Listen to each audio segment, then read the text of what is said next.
Know this. Introducing the original blood clot podcast, not players. Soothing semantic. Special dedication. All the way from New York. Boom. Yeah, man. SWOT semantic. Yeah, me know. Boom. Soothing semantic. Yeah, me know. Big ups to the man now. Soothing semantic.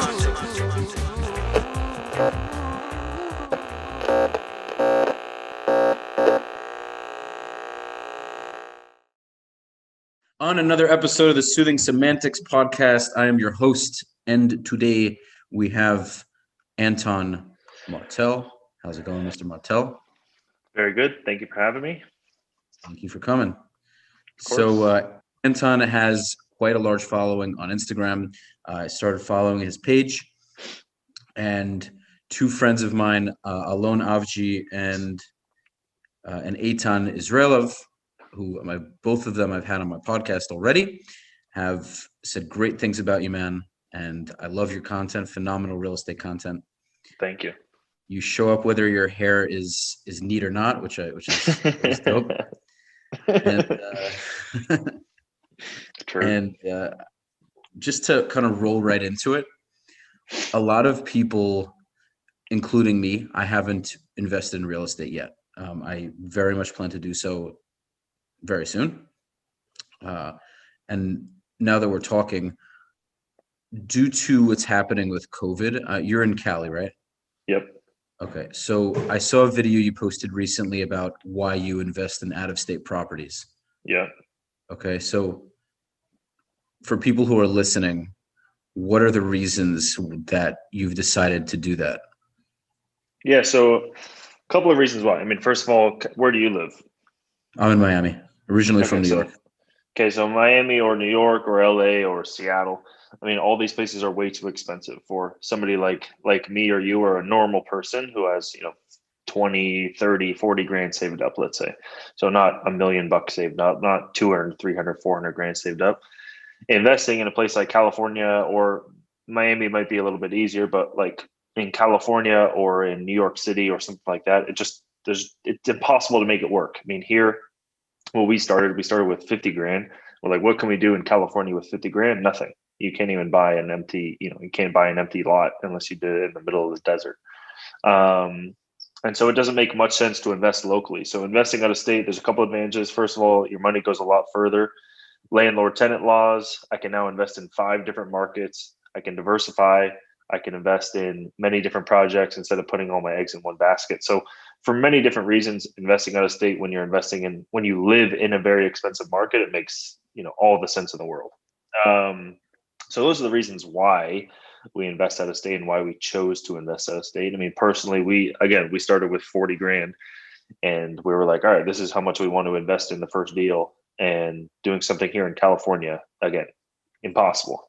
After a year of searching and trying to raise money and trying to figure it, to get creative with it, it just didn't make any sense at all. And that's why we ended up going out of state so that we can actually get into our first project with 40 grand. Okay. Makes a lot of sense. I know that in the California markets, just with taxes alone and the price points, yep, it's just crazy to do. It's crazy to do anything, really.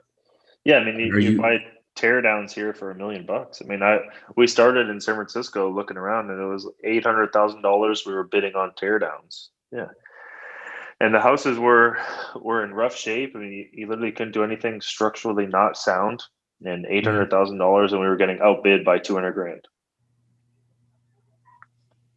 Wow. Okay. Oh, that's crazy. Yeah. And now that everyone's leaving, how is that working as far as depreciation? So effects haven't hit yet. I think it's coming, but I think there might be a point in time where the property values go down to a point where like those people are going to start coming back, especially if like you're in San Francisco, right? So if you're in like Hayward or like whatever, places an hour out of San Francisco, I think those people are going to start moving to San Francisco. So will San Francisco ever go down? Like, I think it always is going to have some sort of intrinsic value. It's kind of like Manhattan, right? So as soon as Manhattan prices start going down, now if I'm living in Brooklyn or some other suburb outside of Manhattan, but I work and want to be in Manhattan, then I'm just going to move to Manhattan because the prices have gone down. Therefore, there's always going to be some intrinsic value. So we haven't seen the effects of that yet. And that's kind of my philosophy. I think like the sub markets of the major cities are going to get hit worse. Like in LA, we have like the Valley, which kind of surrounds, Sure. Los Angeles. And so as soon as LA prices start going down, people in the Valley are just going to hop over the hill because now I can get to live in LA for the same price as the Valley. Nobody wants to live in the Valley. It's just you have to because of your budget. So that's what I think is going to happen. And you're going to see the same thing as 2008, where San Francisco, LA won't get hit hard, but those suburbs, those tertiary markets outside of the main metros are going to get hit hard. But so we haven't seen the effects yet. It's going to be a slow burn, though. So to go against your thing of like people moving out, it's not like not everybody's leaving at the same time, right? Like we've seen a couple of heavy hitters leave, Elon Musk, Joe Rogan, all those people, but and then all the main a lot of the main tech companies, but it's going to be a while before like people start, not everybody moves the same month, right? So it's going to be a slow burn, slow exodus out. And a good question. I think a lot of it is about market shift, meaning for you, markets, so you understand the idea of, okay, for instance, the pandemic causes certain issues, causes certain migration. You can kind of maybe predict that over time. Where will people go? Will they go from urban neighborhoods to more suburban or rural areas? At what point will they maybe even start to move back to urban areas? Because I feel like the same way history repeats itself in other aspects of anything else, I feel like it's applicable to real estate too, where eventually if things kind of go back to the way they were to some degree, people may want to move back to the city again. Because for instance, Manhattan rent is going down. Yeah. Right? I think it's all about trends, right? So, I mean, the last, I don't know how many years, 20 years, we've been kind of in I don't know what they called it, but everybody moving back into the cities, right? Before that, it used to be everybody wanted to be out in the suburbs. They hated the city, didn't want to be in the city. Then people were like, well, we should start moving back into the cities yet. That has all these pros and, we'll do new developments. We'll make it nicer. We'll do it. And then people started flooding the cities. And then now, especially with COVID, I mean, now people are like, I don't want to be close to people. I don't want to, and that, even though COVID might only last, 1, 2, 3, 4 years, it could affect us for the next 10 or 20 years because everybody might be scared and might change their living situation. Instead of living in the high-rise downtown apartment, I'm going to live in the suburb countryside home where I have just all I need is good internet and I can work from anywhere because the companies I work for don't want me to go to the office, don't care for me to go to the office. And so that's a big shift too. All these main tech hubs, Silicon Valley, now all the Silicon Valley employers are like, oh, you can work from anywhere and get paid Silicon Valley wages. So I had a buddy reach out to me because I grew up in San Francisco. So I had a buddy reach out to me. He's living downtown San Francisco, working for a tech company. They said, we'll keep your Silicon Valley wage. You can work from home forever as long as you live in California. So if you don't leave the state, you can live in California and work wherever you want and get paid Silicon Valley prices. And so he's just going to move to San Diego because San Diego is way cheaper than San Francisco, be in warmer climate.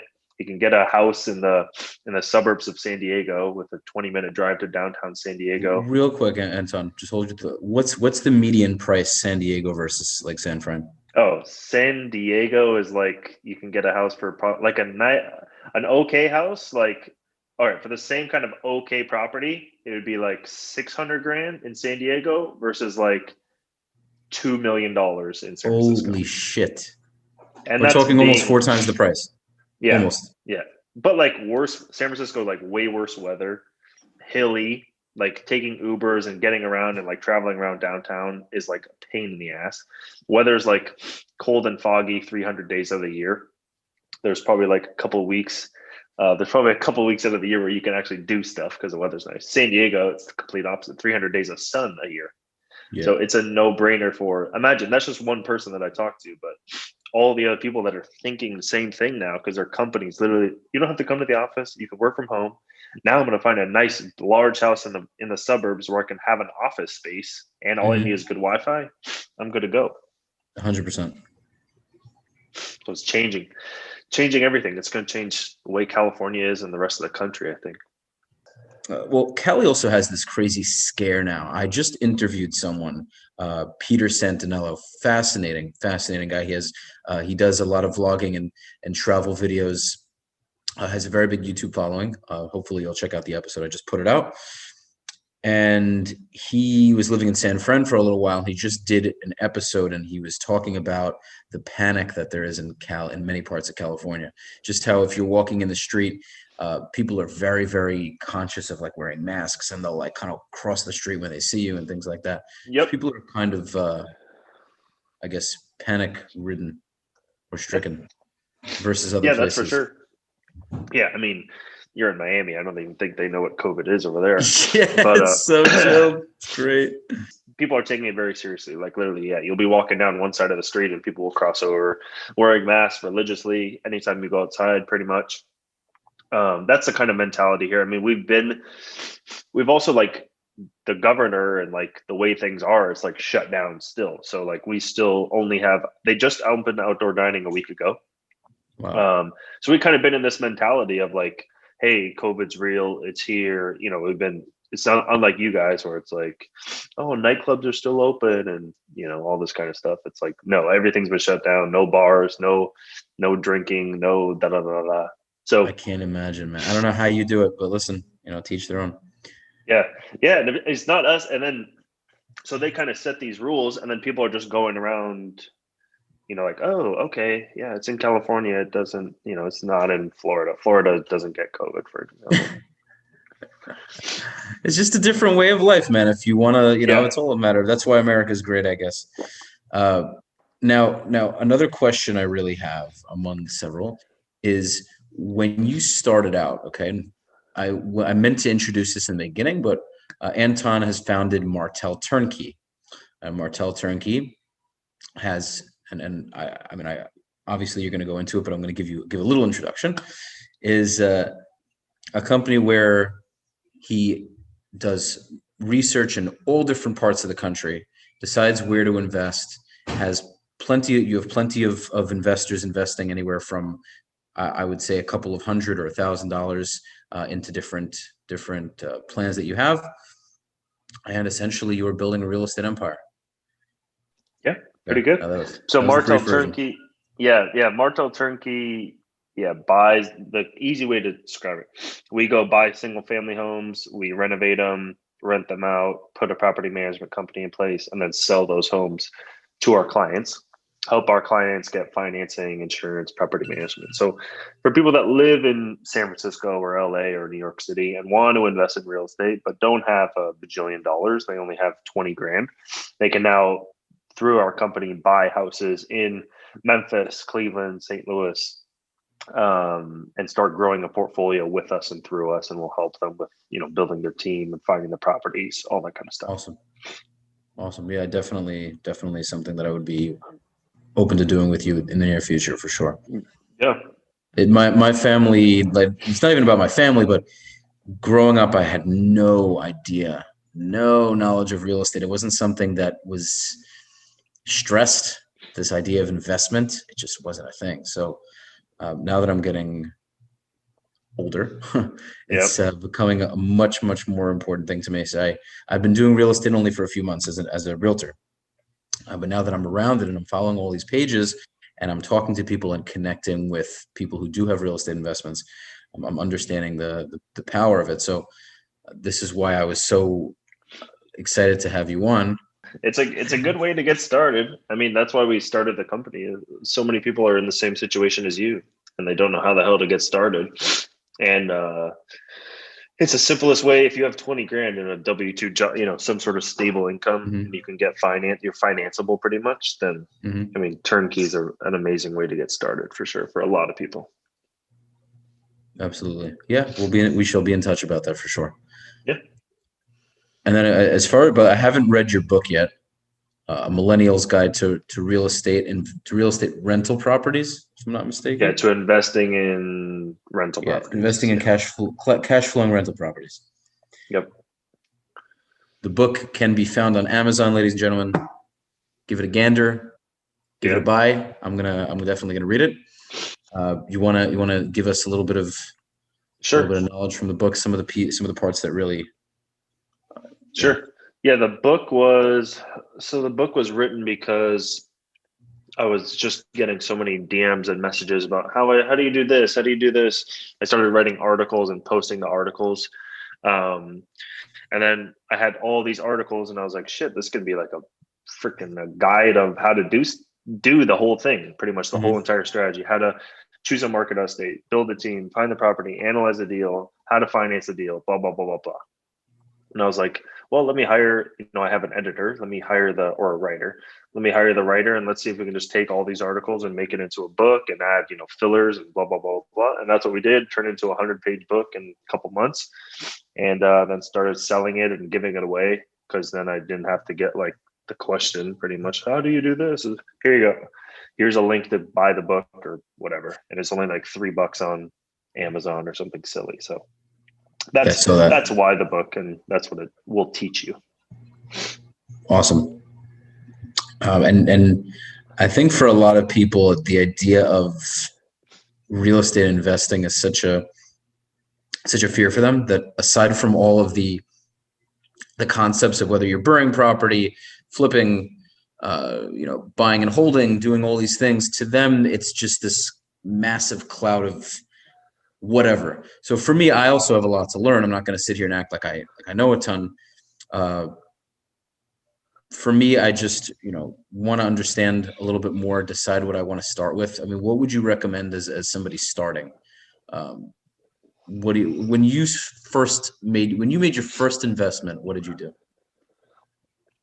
So when I made my first investment, it took me 2 years before doing the first deal. So the first 2 years was trying to do stuff locally, trying to figure out doing stuff locally pretty much. So wholesaling, flipping, commercial development, like even had like a free internship where I was working for free for 6 months with somebody who was a commercial developer here in LA. So I did all of those different things, and then kind of realized that with my budget or what I was trying to accomplish, which was cash flow, California was not the place to do it. That's why I have, the shirt on, because that's what the main objective was for me getting into real estate, was the cash flow, so that I didn't have to go and work for a paycheck every month. It was just the paycheck was coming in. Even if it was just a couple $1,000, that would be like incredible, because that would pay all my expenses, and then I can do whatever the hell I want to. Because I'm very entrepreneurial. I don't need to be motivated or pushed to do anything. I'll get up every single day, even if all my bills are paid, and work on the next thing. Right. So that's me and my lifestyle, and that's what I was looking for. And I realized then too, through those first 2 years, like California sucks to invest, it's too expensive. Landlord tenant laws suck, property taxes, insurance, all these things are just ridiculous and blown out of proportion. Your taxes keep going up every year, can't evict tenants, all this kind of stuff. And then started realizing, there must be a way that people are investing in real estate and collecting cash flow. I read the book Rich Dad Poor Dad, so what the hell? And then realized, Robert Kiyosaki doesn't invest in California. He invests in apartment buildings in Texas or Florida or Georgia. Why does he do that? And then started going through all these Bigger Pockets podcasts and listened to just hundreds of them. And through that, learned a bunch of stories essentially about how other people got started. And so that's how I came to do the out-of-state thing. Now, what is somebody like you, or somebody that wants to start, like, how do you figure out what you want to do or what you can do or what you should do? It depends on where you live, who how much money you have, and then what your end goal is as well. So if your end goal is cash flow, then, it has to be in an affordable market. It has to be in a place where, there's good landlord tenant laws and all these kinds of things. But if you don't have money and you want cash flow, now you have another problem where, you're going to have to find money first before you can start doing stuff for cash flow, or you're going to have to start flipping houses or wholesaling to get cash to buy stuff for cash flow, blah, blah, blah, blah, blah. So it really depends on what people's goals are, and then their kind of resources is what I like to call them, to kind of get them to that goal. And it might be, for most people, it's like literally a 10-year plan. For like our turnkey clients that want to leave their full-time jobs and have cash flowing rentals, it's like, hey, this is going to take you 10 years to accomplish this. So if you're saving 15, 20 grand a year, you can buy one turnkey rental a year. After 10 years, you've been making a couple $1,000 a month. Now you can kind of leave your job and, live below your means throughout this entire time. And then you'll be able to quit your job in 10 years, and you can, refinance your portfolio. You can sell it. You'll have cash. You can, keep scaling up your rental property portfolio. Right. So it depends on how aggressive you'd like to be, how much money you have. All these things are very, very sensible. For me, quite frankly, I'd like to do that a lot sooner.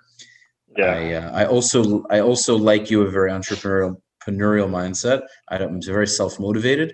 I unfortunately haven't started investing as early as I wish I did, but hey, I just turned 27. I'm not an old man.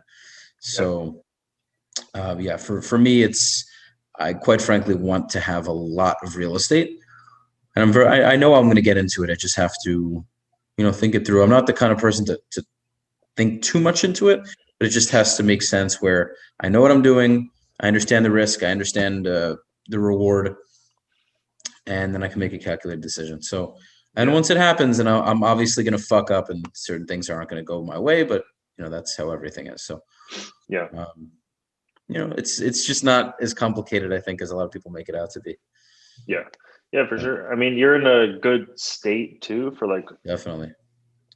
for everything. So like I don't know about Miami, but like I would drive like an hour or 2 hours outside of Miami and start looking there and little pockets that you think could be appreciating or up and coming. And then yeah, I mean, especially if you're there on the ground, there's so many out of state investors that want to invest in Florida Right. or whatever. I mean, anybody who finds the deals holds the power. And so you can wholesale the deals, list the deals, you can list the deals and bring in an investor and you get a piece of the deal.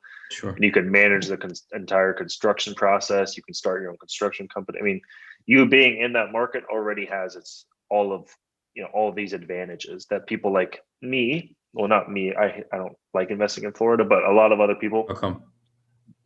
Florida, it's really hard to find deals. There's so much competition. The prices have been flying up for the last who knows how long, 5 years. Then there was like a big hike in all these insurance policies, and taxes have been going through the roof, I believe, from what I'm being told. So the price to rent ratios didn't make much sense. And then also the insurance premiums, I think after the hurricane, the insurance premiums kind of went through the roof, which made a lot of people who bought like turnkey rentals or rentals in general, made them not cash flow as well because all the insurance premiums went up and all this kind of stuff. Oh, So wow. that's for those couple of reasons I've kind of stayed away from it. I also don't like to invest in markets that have already had their spike in appreciation. I like to invest in markets that are pre-appreciation. So that means like Austin, Texas 10 years ago, or Nashville, Tennessee 5 years ago, right? So all these places that haven't seen the spike, but I can go in and create that buzz or whatever you want to call it, because I know what's going on where a lot of people don't know what's going on quite yet. And that's what's made me that's what made me choose my markets of Memphis and Cleveland. Because I mean, you go there and you drive certain areas, you're like, holy shit, okay, I can see this happening and this taking off. And so those are the kind of markets that I invest in. Florida's too far gone for me. Here, you're saying in a sense it's already too late. I totally get that. It's funny. So you kind of, when you go into a neighborhood, you can look at the style of homes, the way the plots are, the way the streets are, and you can kind of envision where this place could be in 5 years. And you say the market value is here. If I invest in this location, it can end up looking like this, or it's crazy. Just look at a map. So like, just look at a map too, and just look at the geography. So sometimes you'll have like $300,000 houses, and right in the middle it's like $50,000 houses. And it's like, why is that? Oh, it's because this used to be a high crime area, but over the years this has kind of gotten pinch. Okay, cool. I'm buying right in the middle. Do these houses and the way that the streets are, like you said, the streets are lined, do they look exactly like both of the other neighborhoods? Yes, they do. Well, what the hell? Why can't it change? No-brainer. So it's a no-brainer. And so that's what we look for all the time when we're investing. Or you have like a freeway, an arts district, like the city came and like built an arts district in Cleveland, and then you have a lake, and then you have like this tiny little strip of land that goes up, and then there's an A-class area and a D-class area, and where the D-class area is, they built this like arts district. The city invested $7 million, and it's like, okay, the city invested money in I it. didn't know Cleveland had $7 million. And then you have this A-class area, $150,000 houses, and then here you have like $80,000, $70,000 duplexes. It's like, oh my God, all right, I'm going to buy all of these. I'm close to a good neighborhood. It just the freeway and the lake, there's nothing else, people are not driving here to commit crimes, right? It doesn't make much sense. And the city's investing money in it. And so they want the area to change. And so those are the kind of things that I look for when investing in certain, not like a macro sense, but more like a micro sense about the certain neighborhoods and markets. And you can't find that in like, you might be able to find that in like a Jacksonville, Florida or something like that. Right. But it's going to be like way higher. Like you're going to have $300,000 houses and then like $200,000 houses. Right. So you don't have as much spread or margin. And then also the $200,000 houses are already too expensive. I'll never buy a house over 150 grand. As soon as it gets over 150, the cash flow starts to suffer. So funny. Alone said that as well. Really? Why are you surprised? He also he invests in like freaking $800,000 $1 million projects, doesn't he? I mean, he said he likes to do it lower. I mean, at least that's what he told me. Ooh, wow. Someone's being roasted. No, but he said he likes doing the lower end. So I mean, that's what he told me. Listen, we're not here to get old Jerry Springer here. This is what I understood.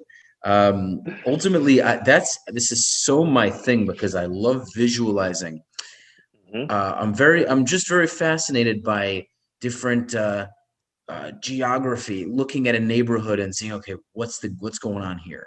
When is the value going to go up? Is the value going to go down? All of this stuff, and you end up becoming this, I guess, predictor, for lack of a better word. Yeah, muscle memory. It's so interesting. And the more you do it, the more you can Anton, you can go into a random neighborhood in bumblefuck nowhere, and you can pretty much predict how it's going to end up in the next couple of years, just based on saying, okay, there are 20 crappy houses and there are 7 much nicer houses that popped up in the last couple of months or the last 2 years. And you can say, okay, this is changing clearly. It's so interesting. Yeah. But you can do it you can get even crazier too. I mean, you could pull a zip code and you could say, hey, all the houses used to sell for 70 grand. And this, so like we're in this like tiny little, probably like 250 home pocket in Memphis right now. And a couple of guys sold houses for like 150 grand to homeowners, and they got financing. The house is appraised, which is crazy. And then I was like, and these are like new, and then somebody did a new construction project there, 250 grand sold, appraised. And I'm like, what is going on? And then everything else is like for sale for 20 grand. And then I'm like, all right, well, we got to start buying as much as we possibly can. Let's just sell it way cheaper than these guys. We'll just sell them for 80 to 100 grand, put tenants in there, rent them out. And so there's also like a $10 million new development project that was planned. It hadn't even begun yet, but I'm just like, all right, we'll just sell the news on this. And then to the north of it was like mansions. To the south of it was this new development. Then you had freeway and train tracks. It's like, this thing is, the geography just doesn't make, there's nowhere for, again, people are not going to drive in here to commit crime. If we just change this little pocket, which is only 250 houses, and the streets look nice, they're tree-lined streets, all this kind of stuff. I mean, you can just envision it. You don't know how fast it's going to change or happen, but you know that it's going to happen in your gut eventually. And so those are the kind of places that we invest in. And if you want to diversify, let's say you had 100 grand and you wanted to like invest in a bunch of these different neighborhoods. I mean, you can't do that in Florida now, because like 100 grand, you can buy one house. In Memphis or Cleveland or St. Louis, for example, I can take 100 grand. I can use it for many different properties in many different, so kind of diversifying, splitting up my chips into all these different areas. So that's the reason why I like those even lower price points than the Florida prices. Right. Yeah, I knew Memphis was a big place for you. I know that's something that you tend to invest in a lot. Yeah. Yeah. How does it fare compared to Nashville? Nashville is like 3 times the price of it. And Nashville has a very good like country music scene and bars and all that kind of stuff. So that's kind of what put them on the map first. But Memphis has its own like its own kind of vibe. It's like gritty, it's raw, it's like uncut city, unlike this Nashville, which kind of this like polished country musician star. Nashville is more like blues music, and history. I mean, Martin Luther King assassination, all these other history. Elvis Presley, like his whole museum, he was born and raised there. And so it has like a way different feel than Nashville. Two of my friends just moved there. Shout out to Yafid and Ashia, awesome couple I know back from Brooklyn. I know them for a very long time. So yeah, they moved to Memphis very recently, maybe a year ago? Memphis or Nashville? Memphis. Oh wow. Yeah, they moved from Brooklyn. They're loving it. Yeah, it's a totally different world. I was there once. I was there by my friend's family. Very nice, just very open and yeah. You can get some houses in the countryside, and for $600,000 you have like a 5,000 square foot house with a pool and 2 acres, and yeah, it's crazy. Well, truthfully, in Florida, you for $600K in a lot of parts of even South Florida, you can get very nice places for $600K, man. Yeah. That, by the way, that's mind-boggling for me because I grew up in Brooklyn most of my life. $600K doesn't get you shit. Yeah. And if you're on Long Island, okay, Staten Island, fine. We're talking the not the 5 boroughs, Midwood, Flatbush. I don't know if you're familiar with areas in Brooklyn, but dude, no. In where I grew up, you can't really get anything for less than $1 million, and you get absolutely crap. You don't. Most of these places are $1 million plus. You don't even have a driveway. You're lucky if you have a driveway. Many of them are attached, which means you only have sunlight coming in from the back and the front of the house. It's a big deal to have sunlight coming in. And growing up, I thought to myself, this isn't normal.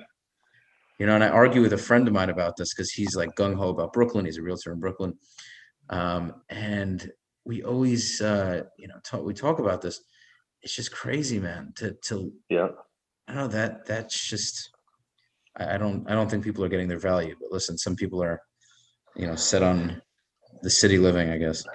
Yeah. So we moved from Toronto, Canada. I was born there, moved to San Francisco in 2001. Parents bought a house for $700,000, and they were like, "What the fuck? Why are we paying $700,000 for a house?" Blah blah blah. And they did that, and then flash forward 20 years later, when they sold it, or 18 years later, whatever, 15 years later, they sold it for over $2 million. The same house that they bought for $700,000. So absolutely ridiculous. And then now we're driving around stuff. They moved to LA now. And then now we're driving around properties here in LA. And we were driving through a neighborhood yesterday to kind of a new area we've never been to. And we were just driving around. I guess that's what we do for fun now. And we were like, oh, I wonder what these houses are worth. And I'm like, well, shit, if it was in our neighborhood where we grew up, which was like total suburbia kind of place, I was like, oh, these places would be, $3 million, $4 million. And we look and they're like, yeah, $1.5 million. It's absolutely ridiculous. The San Francisco Bay Area, Silicon Valley. Yeah. It's absolutely wild. I don't know. I need to get at least have a backyard if I'm going to spend $1 million. I think that's reasonable. No. Yeah. I don't think that's too much to ask. Trampoline, a pool, places for my kids when I have kids to run around. I think that's reasonable. You can't get any of these things in New York. No. So now that we covered a lot of what's up? LA, you can't even get that. Right. Yeah, this is what I hear. So as far as deciding what, and I'm really just I'm asking a lot for myself for sure, but since there are a lot of people who haven't invested, when do you think it's a good idea to buy and hold something? When do you think it's a better idea to say, Burr property, for instance? It depends on the deal, right? So like, that was a heavy question for you. It just, yeah, geez, bringing back memories. It depends on the deal. So yeah, it depends on the deal. If there's a tenant in place and they're close to market rent, then shit, just keep it and just leave the tenant in there and burr it later. If you're buying something vacant and it needs value, renovations done to it, then burr it. If it's in like a price point or an area where you can buy it, rehab it, and resell it. So like, it depends on the deal, I guess, and where the deal is and the comps and what the quality of the property is today and what the market rents are versus the current rents. So yeah, there's no right answer to that. It's really depending on the deal. And then that's why, like, if you have a certain strategy, like, oh, I just flip houses. Okay, if you just flip houses, then something that's has a tenant in place, obviously you're not gonna buy that. You're not gonna want to deal with that. They're on a long-term lease, right? So you kind of have to go in with your strategy almost, and then like find the property for your strategy, not the other way around where you like find a property and then like come up with decide what to do. Yeah. Okay. No, that's why I'm glad I asked you for sure. You have to decide what you want to do and kind of filter it out. You were talking about this. I forget if it was on a podcast. I think it was just on your page, and you were talking about how to know if something is simply worth your time, and the importance of being able to filter out what's a waste, so you can. What's up?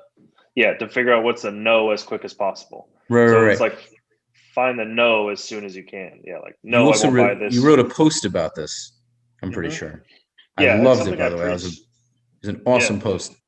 Thank you. Yeah, it's something I preach all the time. It's something also is like match your resources with the best strategy for you today too. So a lot of people have no money, have a ton of time and blah, blah, blah, blah, blah. And it's like, okay, well, you don't have many options. You don't have much money. So you either go raise money and you can flip houses and blah, blah, blah. Or if you have no money and a ton of time, we'll start wholesaling. You can go on Craigslist and just call people all day long and call leads all day long on Craigslist, right? So like match your resources, what you have and who you know with like the best strategy, and just start there and just like go from one house to 2,000 houses. And then, all right, cool. I figured that out.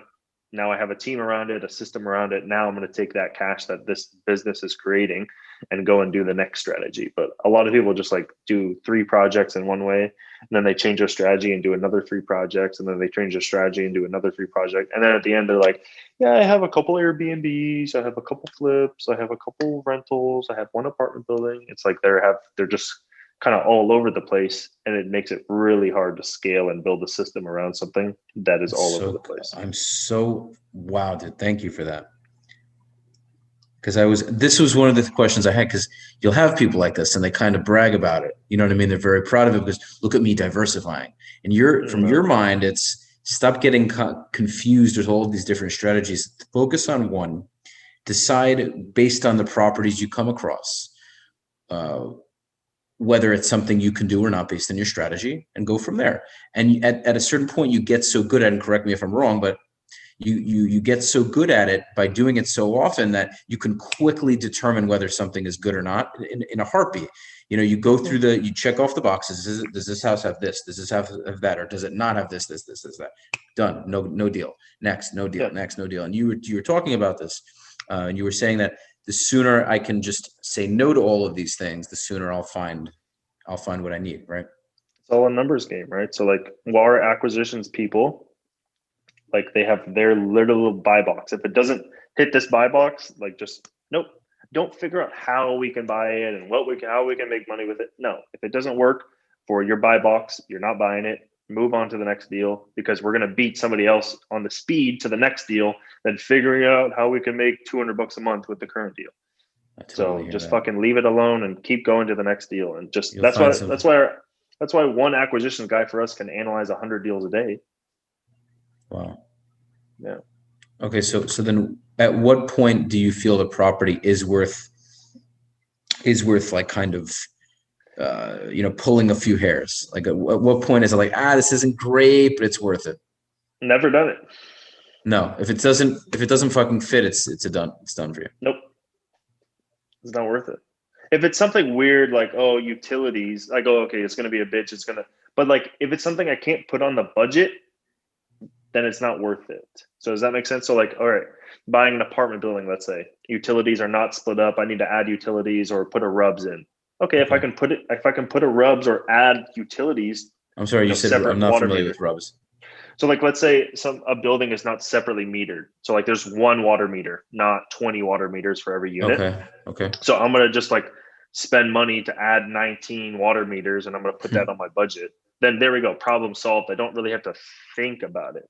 Okay. But if it's something that like, we're going to have to figure this out down the line, like, no, that's not something I'm going to waste my time, because it's going to take me away from the other deals that I have going on. And I have 55 single family home projects going on that are under construction. How in the hell, if every one of them had a little twist to it, there's no way in hell I would be able to, my brain would explode. And even if you could hire somebody to handle that, it wouldn't be worth it for you? No, because they would just, how could they do it? They wouldn't even, it just wouldn't even happen because they don't really have the answers or wouldn't really be able to make the That's not what they're being hired decision. for. That's not what they're being hired for. They wouldn't, they're coming to you for those answers. How would you hire for that role? Hey, we're just going to give you a bunch of fires to put out, but you have to just ask. 100%. Yeah, it's just 100%. Like, have the conversation with the person. Okay, I had the conversation. Here's what they said. It's like, I should have just been on the phone. I could just make the decision. Exactly. I completely hear this. Dude, it's crazy how much shit in so many different fields of anything are so applicable. Yep. You know, it's like the older you get, man, and it isn't necessarily an age thing. I really just think it's a matter of giving a shit and wanting to succeed. Yep. But it's just a matter of understanding, eliminate everything based on no's. The more you can say no to things, the faster you can determine what is worthwhile. We can go all day. I'm not going to sit here and talk about all the things that are similar to everything else, but you've really simplified things. It's just funny how I'm not going to say real estate investing isn't complicated, but I think when you're at the stage where you're at, it really isn't. It's just a matter of no, you're already in a state of flow. You know what you have to do. And then everybody else does too. That's the thing. I don't have to re-explain. Hey, this deal's a little bit different, guys. Like, we're gonna be doing this to it. No, same fucking paint, same fucking everything is the same. It makes sales easier too. So everybody knows that this is what we do to the houses. If the HVAC is old but working, we keep it in place. Everybody knows that. So every time we buy a house, if the HVAC is old but working, we keep it in place. If the HVAC is old and not working, we get rid of it and put a new system in. So therefore, when they see the scope of work and it says new HVAC, it means that there was an old system or no system, and we put a new system in. Now I don't even need to explain it. They just look at the scope of work, the renovations completed that we put on our website, and everybody knows on the entire team that there was something wrong with it. We had to put a new one. And if there's a home warranty on each policy, on every house, that means that something was older and we wanted to put a home warranty policy for our client. So they know that the systems are older, but in working condition. Therefore, we can get a policy. You see, it just makes, I don't have to explain every single deal. Because you have your system. You follow your system. You don't go away from your model and system. And then everyone who's working with you or for you understands that this is Anton's system, and it's not changing. So if this happens this way or that happens that way, it's just a matter of the system flowing the way it's supposed to. So when you were mentioning, one thing I wanted to bring up again, when you're mentioning the the pumps, if you had to add something earlier on, your thought process is, if I have to fix it in the beginning, but it's a fixable problem right away, you'll deal with it because okay, it's out of the way. But if it's a long-term problem that can come up again at random times, or it's this monthly issue that's going to fuck with cash flow and mess with your expenses, you'd rather not deal with the project altogether, right? Yep, exactly. Yeah, and there was also, I was listening to, I was on a Clubhouse too, and somebody quoted somebody else about saying, like, be boring and stay boring kind of thing. Like, and it's just, I don't know if you know the 10,000 hour rule, or like just muscle memory in general. Yeah. If you've done 10,000 houses the same exact way, you already know all the issues that are going to come up, and you know it better than anybody else. So the reason why I'm going to beat everybody else in this space, the $80,000 to $130,000 single family home in the suburbs of these, major metro markets, is because me and my team have already seen all the things that could possibly go wrong, and we can fix them up front or budget for them so that we don't lose money and we continue to make money and be profitable. Right. But that's because we have like a very tight buy box, and our clients are looking for a very specific product. So I'm not going to go away from that. I'm like, everybody on the team already has this muscle memory that we've been training. Every house that we do is just training that muscle memory, and everybody's learning, together about what works and what doesn't, and kind of what to watch out for. So we can all like watch each other's backs, essentially. It's awesome. That's phenomenal, dude. Okay. And so we definitely covered a hell of a lot of ground. Yeah, we did. Jeez. Sure did, man. Right? Yeah, that was fast. Thank you. Right? Yeah, I'd like to say I've done this a couple of times. So yeah, I love doing this, man. Yeah, thank you for coming.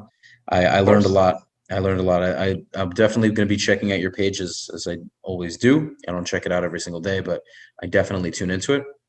Cool. So thank you for Awesome. providing free, awesome knowledge that I can really use. Of course. And Thanks for yeah, having me. what's up? Thanks for having me. Absolutely. I'll definitely be reading your book. I'm going to drop all your social media accounts. Guys, definitely check out his page. I haven't checked out your YouTube account. You're pretty active on there too? Not really. I wanted to do 2020 was the year for the YouTube, but I was going to travel around and hire a guy to follow me around. I hired him. And then I was going to fly around the country, visit projects, meet people, blah, blah, blah, and just have like him there literally just filming the whole thing. And then COVID hit.